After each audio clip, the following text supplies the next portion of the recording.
If Apple made an e-bike, it would look like this. This is the Also TMB, Also's first electric bicycle, and it's absolutely beautiful. I got to talk to the team behind it. Let's talk deliveries and timeline. Yeah. Because it is June. And I got to spend some time with it. It is thick with 2 C's. And finally, I got to ride it. Wow, this thing is cooling, bro. It's about time that automotive player really had an offering that wasn't just a one-off prototype. It's going to be scalable and widely available. It's going to offer people a real, legitimate last-mile option.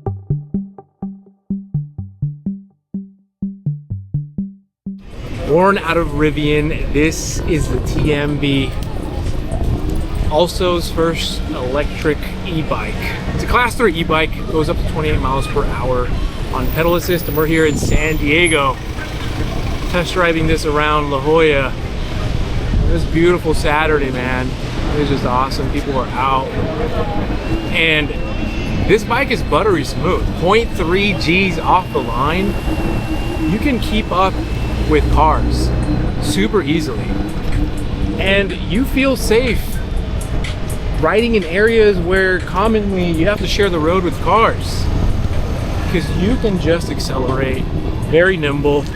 It has a really nice horn, super loud. We have turn signals. We have fully functional lights. See up ahead, I'm gonna put my turn signal to turn left. There it is. And all around, it's just a beautiful freaking bike. Stay tuned for my full review, but this is honestly a breath of fresh air.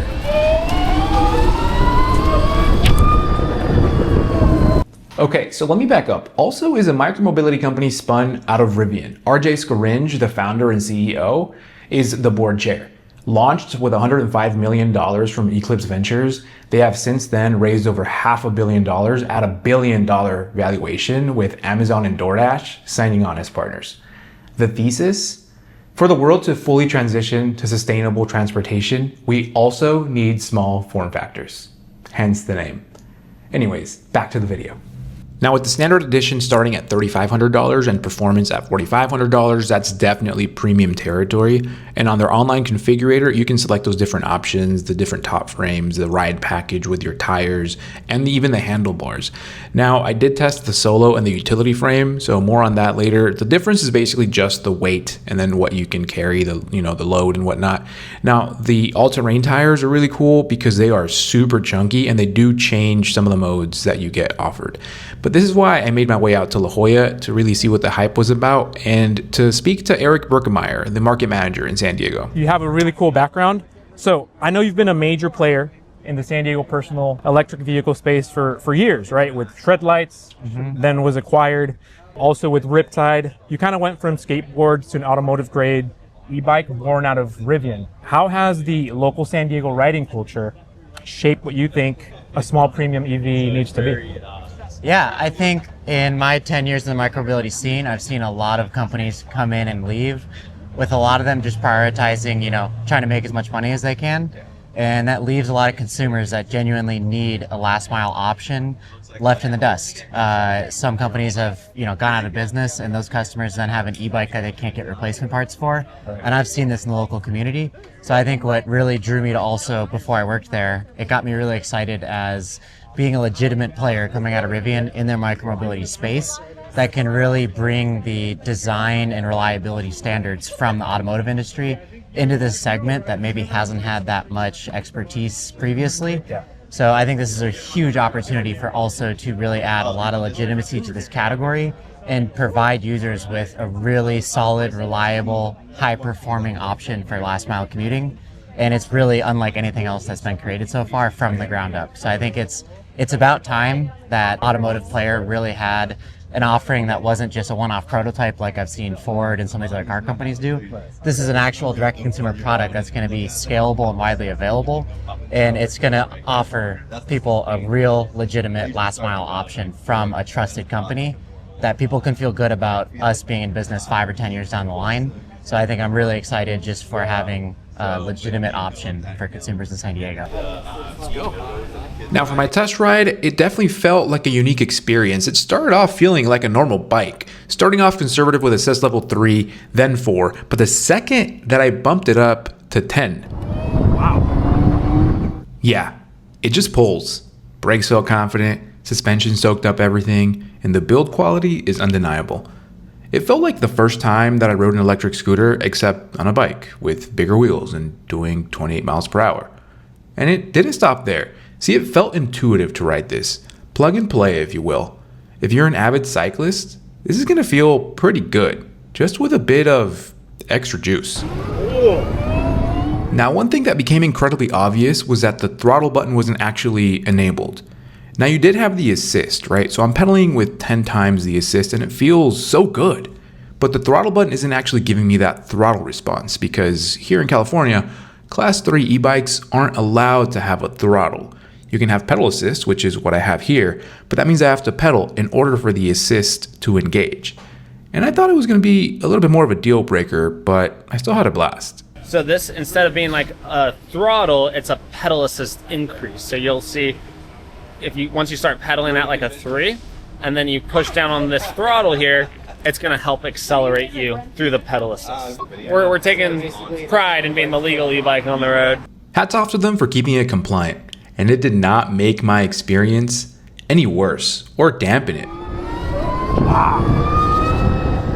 You can still feel that pull going up to 28 on pedal assist alone, which I felt like was more than enough. It was pretty awesome.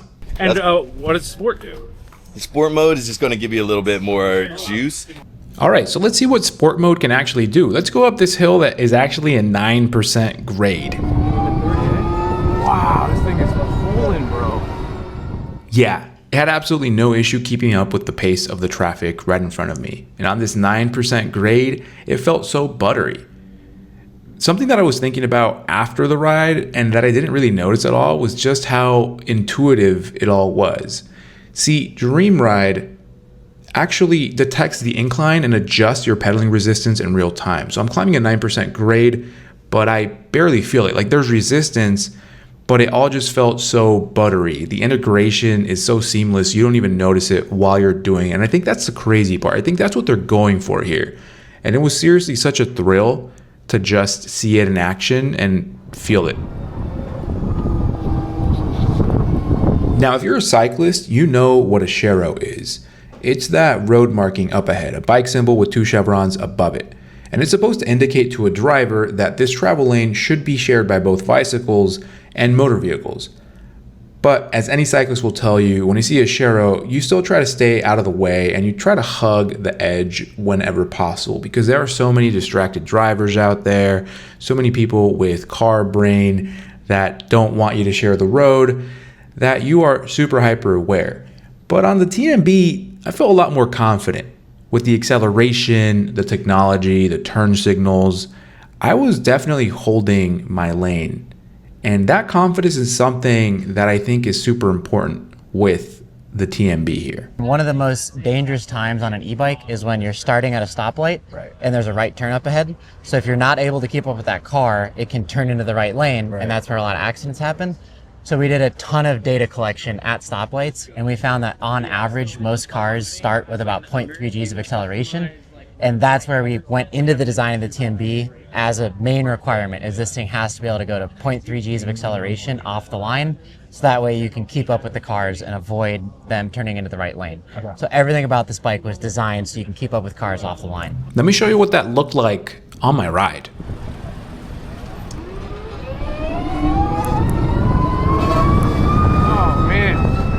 That was 0 to 28 in 5.35 seconds. I mean, you can immediately feel the bike lurch forward and it kick in with that pedal assist.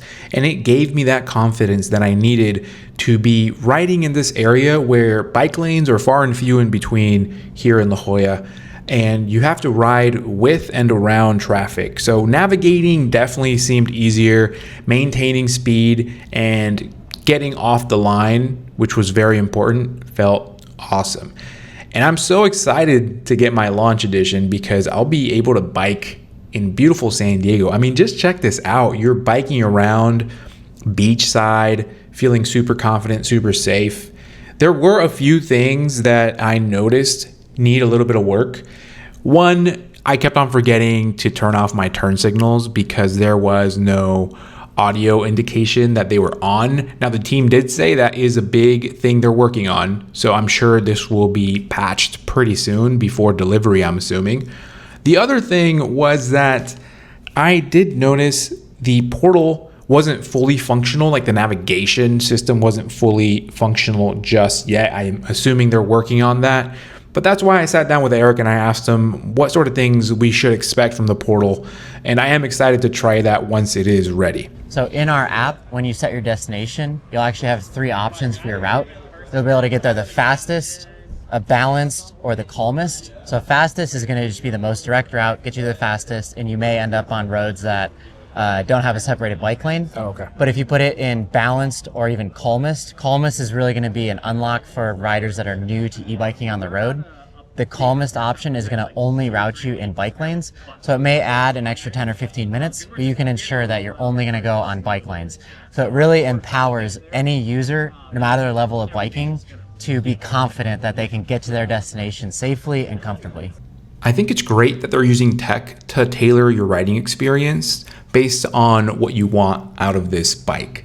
You know, with the modular system, swapping out the seats, adding the utility rack, or being able to choose those different routes on the navigation system, I think is such a big win. I think a lot of companies are missing the mark on something as simple as that customization. So I think the TMB kind of wins in that category. And the tech just feels so well integrated. Now, on the Regen braking, I didn't really feel it kick in. I knew it was there. I could see it on the portal when it was recapturing some of that energy, and also does claim that it is super efficient. Now, up to 90% of energy normally lost during braking is recovered, which is going to extend the range by as much as 25% apparently. And so if that's accurate, that does explain the big range numbers that these bikes have, right? Up to 60 miles of range on the standard edition and up to 100 miles of range on the performance edition. Now, as far as I rode it, I preferred sport mode, right? It was punchy, it was responsive, and that's the one I'm going to stick to. I'm going to stick to the 10 assist level on sport mode, although I did try the all-purpose mode, which was a little bit more smooth and relaxed. But I do like the punchiness of the sport mode, even though it might be a little bit more taxing on the battery.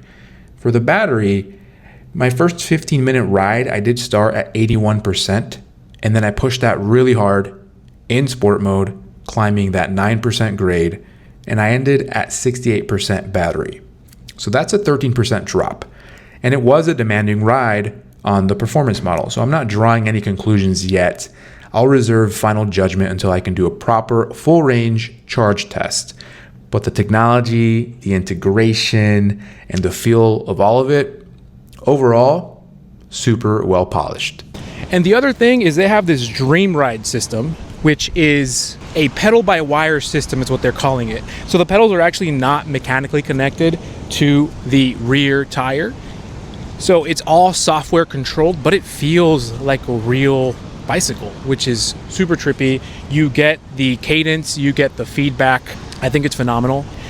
You can swap these seats out. You have the standard seat, you have a bucket type of seat. This is the one with the utility rack, which you can then just put a bunch of things on here. If you're going to run to the store to get a few items or whatnot, or if you want to put something bigger, you can definitely have all of that here. They are working to bring their store online pretty soon, where you can buy different accessories like phone holders, water bottle holders, a front rack, a bunch of other things that they say they are working on, but we should hear more about that soon. And honestly, the build quality is something that I had to experience for myself. It is thick with 2 C's. I mean, it's robust. Look at this. This is something that I've been following the TMB and also for a while, and I wasn't aware of this, like how robust it is, how it's built. It is out of this world. They've definitely gone above and beyond. The way that it's manufactured is something that we haven't seen before. I mean, it's Rivian level type of manufacturing and quality. Like, what are you guys doing? What's your secret sauce? So it's everything. this bike was designed from the ground up to be exactly what it is. So that means we weren't restricted at all by using OEM off-the-shelf parts.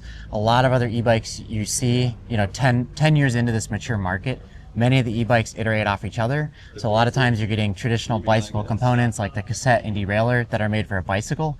And then they're putting a motor and a battery on. So it's heavier and it's going at higher speeds. And a lot of those bicycle components will wear a lot more over time. Whereas this bike is designed from the ground up. So the whole frame is designed ergonomically to handle the bumps on the road, the power of the motor. It's literally designed to be an EV, whereas a lot of the other e-bikes out there are leveraging traditional bike components and then trying to make that into an electric bike. So there's not necessarily one thing. This is just the advantage of coming into this market with a blank slate and being able to design this bike from the ground up. Our head of product, Saul, has been in the e-bike industry since the beginning for like 10 years. So he has a deep understanding of how all the other e-bikes are made.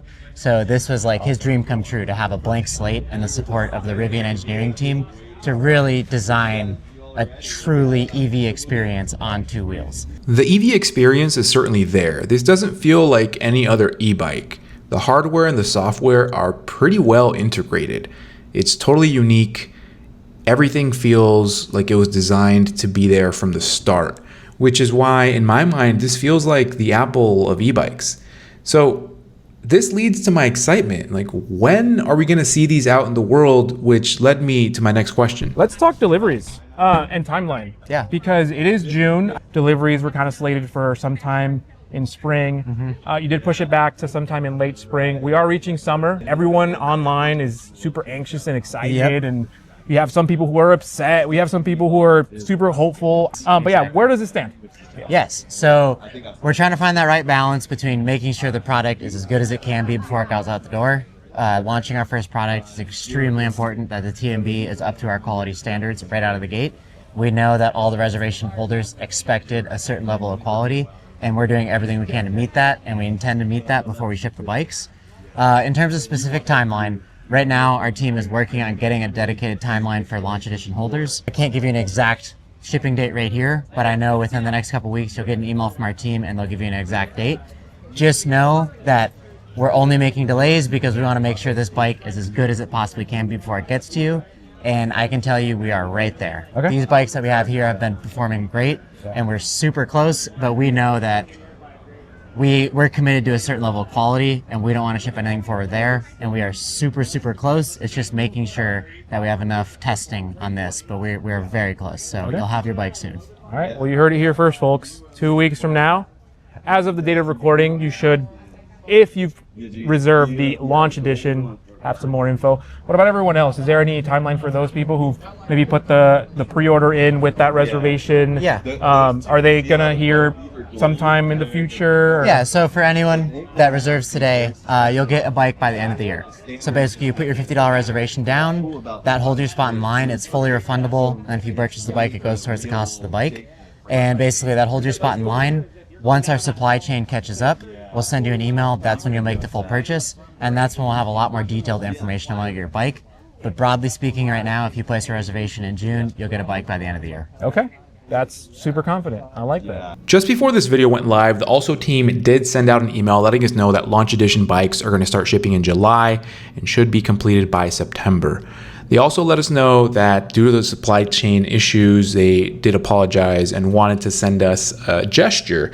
And so they are providing us with a free Alpha Wave helmet and a credit to the store, which we can then use to buy other accessories and things like that. I think the majority of us weren't expecting that, so we were very happy to hear that.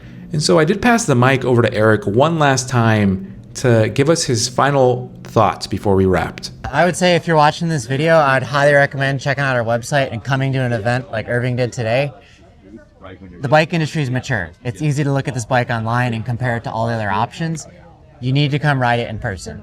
Even if you're not necessarily super interested in buying it, it's super fun, and I think you'll admire all the engineering and thought that's gone into this design. So I can't recommend enough. Go to our website and check out the ride calendar. These are completely free events. You get to meet the cool local teams. We're in 10 cities across the country. So I'd highly encourage you to come out to a test spin, see what Also's all about and get to see all of the engineering that's gone into this bike. It's a really sweet design that needs to be felt in person so you can really understand what we're about at Also. Awesome.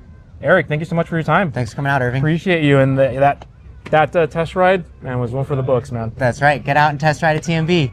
So, the Apple of e-bikes. We've got the obsessive build quality, the premium pricing, software-defined everything, fully integrated hardware and software. Does the comparison stack up? Let me know what you think in the comments below. I definitely think it does, and I'm excited to get my bike. When I do, you'll see a full long-term review of the bike, so make sure to subscribe for that. And thank you for watching. My name is Irving, and I'll catch you on the next one. Peace.